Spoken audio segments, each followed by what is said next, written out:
Hello guys, আমরা এখনকার একটা ওয়ার্ল্ডে জয়েন দিব, দেখা যাক কি হয়। সো গাইস, আমরা কিন্তু ওয়ার্ল্ডে এসে গেছি।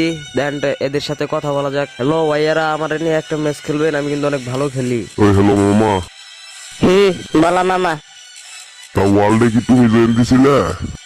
আমি তো দিছিলাম, তাই বটটা করতে গেলে বুঝলাম না তো। আমি কিন্তু বট না ভাই, আমি কিন্তু ভালো খেলি। আমার রিয়েল আইডি আছে ভাই, এটা আপাতত বাইরে। সো আমি কিন্তু বট আইডি নিয়ে এসেছি ভাই, আমি ভালো খেলি। তো হ্যালো মামা, এই বটের নাকি খেলবা নাকি?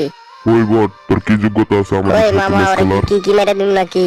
কবছে কিছু? শোনো ভাইয়ারা, ওয়ার্ল্ডে জয়েন দিয়ে এরকম অপমান না করলেও পারতা, কিন্তু শুধু শুধু ওয়ার্ল্ডে জয়েন দিয়া ধরো হয়তো আমি বড় নিয়েছি, ঠিক আছে, কিন্তু তোমরা এরকম করে অপমান যে এরকম করে করতেছো। হ্যাঁ, একটা সময় ছিল বুঝছো। শোনো তোমরা, তাহলে 2017-18 মাঝামাঝি তখনকার একটা গ্রুপে গেলে, যে কোনো গ্রুপে বিগ ফ্যান কয়ে হেরে তারপর ফ্যান্ডে নিত। আর তোমরা এখনকার সময় আইসে বড় আছে যারা, তা করে তোমরা এমন ভাবে অপমান করো। বিগ ফ্যান তো দূরে থাক, ফ্যানও দূরে থাক, তোমরা তাদেরকে সম্মানটুকুও দাও না, অপমান করে তারাই দাও। তো তোমাদেরকে কিছু কোয়ার নাই আসলে, বুঝছো? কারণ তোমরা এমন পরিস্থিতিতে গেছো গা, গেমটারে নিয়ে একটা সময় আছিল ওই গেমটার প্রতি মানে আলাদা একটা মায়া আছিল। এখন সেই মায়াটার কাজ করতে চায় না, মনটায় কয় গেমটার লাত্তি মেরে দূরে সরাই দিয়ে যাই গিয়া, কিন্তু পারি না। ওই যে কারণ একটাই, ওই সময়কার কিছু ফ্যান্ড আছে, তাদের সাথে একটু কথাবার্তা বললে মানসিক শান্তি পাই। সো হের লিগে এই গেমটা ছাড়তে পারি না, বুঝছো? আজকে তোমাদের ওয়ার্ল্ডে এসে কি বুঝলাম জানো? আসলে কি কম, ওয়ার্ল্ডের প্লেয়ারদের কোনো মন মানসিকতা কিছুই নাই,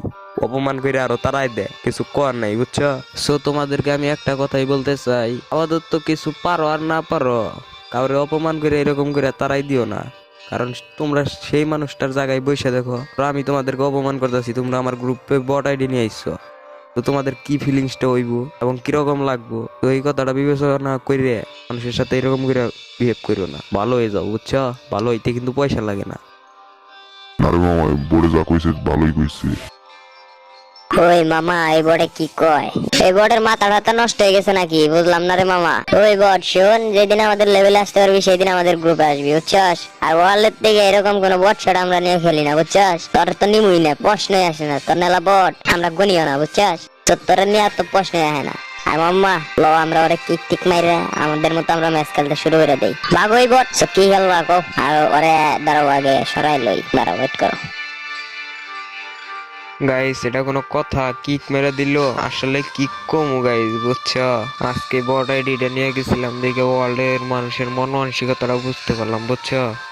এমন মন মানসিকতা নিয়ে যে এরা গেম প্লে করে, এটা জানতামই না আমি। আসলে কি কইতাম ভাই, ফ্রি ফায়ারটা আগের মতো নাই। সেই আগেকার ফ্রি ফায়ার খুব মিস করি রে ভাই, খুব। আর এখনকার ফ্রি ফায়ার একদিন তফাৎ। আসলে কি কইতাম, এখনকার গেমটা খেলতে ইচ্ছা করে না ভাই। আগে যদি 100% খেলতে ইচ্ছা করতো, আর এখনকার ভাই কি কম 10% খেলতে ইচ্ছা করে, তাও করে না। তো আর কিছু কইতাম না, আজকের ভিডিওটা এই পর্যন্তই ছিল। ভিডিওটি ভালো লাগলে একটা লাইক করো, একটা কমেন্টস করো, এন্ড বন্ধুদের মাঝে শেয়ার করে দিও। আর আমার চ্যানেলে যদি নতুন হয়ে থাকো, তাহলে চ্যানেলের পাশে থাকা বেল আইকনটি ক্লিক করে ফেলো, আর আমার সুন্দর একটা ফ্যামিলির মেম্বার হয়ে যাও। আজকের মতো আমি বিদায় নিচ্ছি সুলাইমান গেমারের পক্ষ থেকে। ততক্ষণ পর্যন্ত তোমরা সুস্থ থেকো ও ভালো থেকো, এন্ড তোমার পরিবারের যতগুলো মানুষ আছে সবাইকে ভালো রেখো, and tata, bye bye, love you guys.